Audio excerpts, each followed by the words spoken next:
Hello, my friends. How are you? It is Sunday, August the 5th, 2018. I cannot believe it is August already.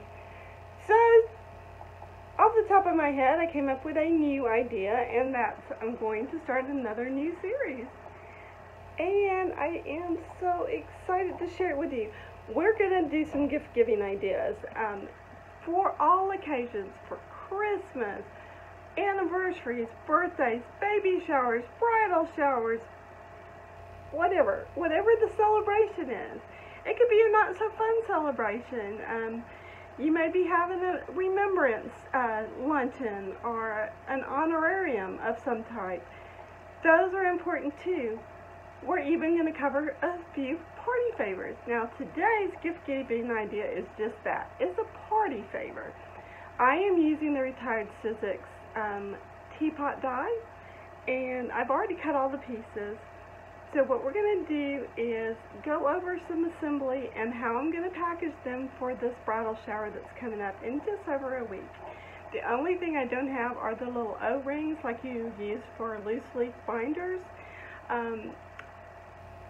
Those I had to order because I'm completely out, and our Staples store didn't have enough in stock for me to do all of them.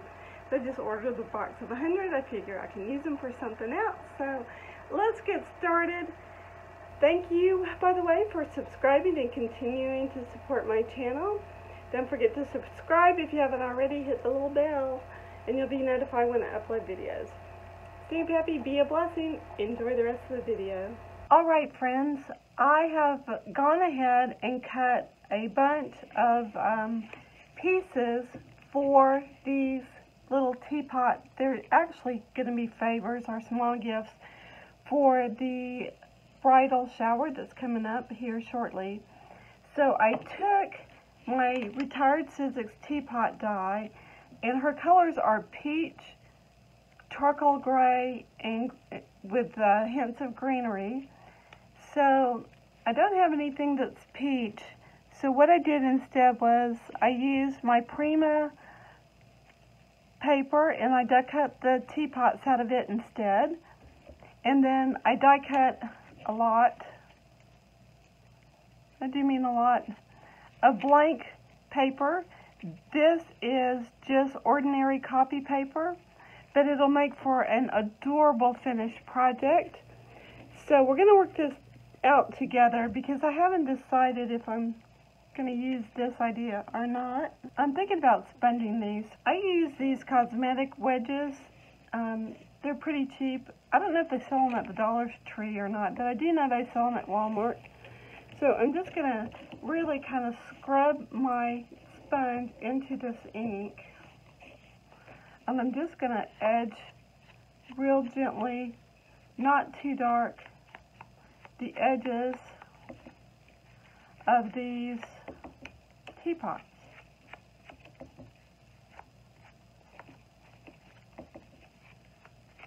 Now, earlier in the FaceTime introduction of my video, I did say I don't have any O-rings. Well, it turns out I have a few.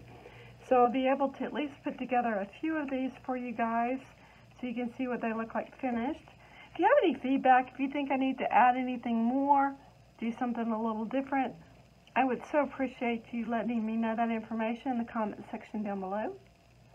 So these actually have these little perforations in them so that you could actually cut them apart and put them back together with different papers. I'm just going to highlight those by gently going over them so that the definition of this teapot is a little bit greater. Having to do so many of them, I have decided to not emboss, use an embossing folder on the pieces that are going to be on the back. This is the front cover, and this is the back cover. You don't need to do anything to these at all.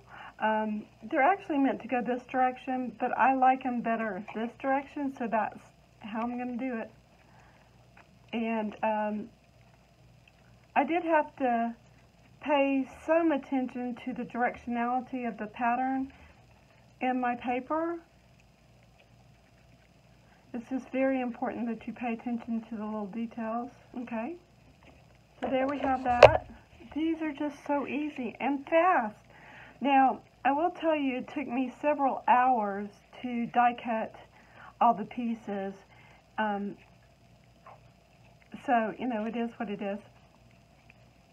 Now, if you're die cutting these and something goes a little askew, like the bottoms of these, mix them in with the other pieces, and no one will ever notice that you ever made the mistake to begin with. Decide how much paper you want. You can measure this.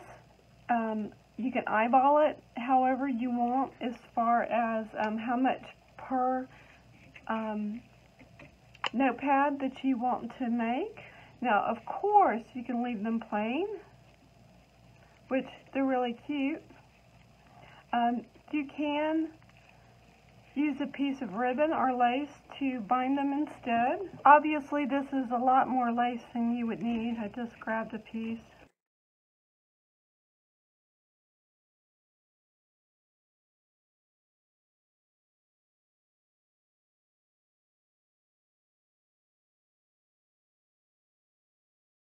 Friends, I decided to cut a little bow for this teapot. Let's see if this is going to work. Need to decide which is going to be out. I think that this is going to be my outside. This particular bow die is from Pink and May. Just in case you haven't watched me put these together in a previous video, I just used my fingernail and kind of curl the paper in.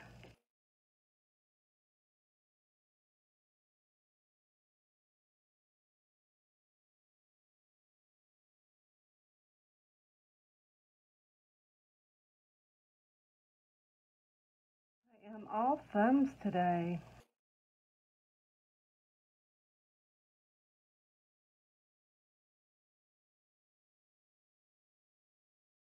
I'm just going to gently pounce a little ink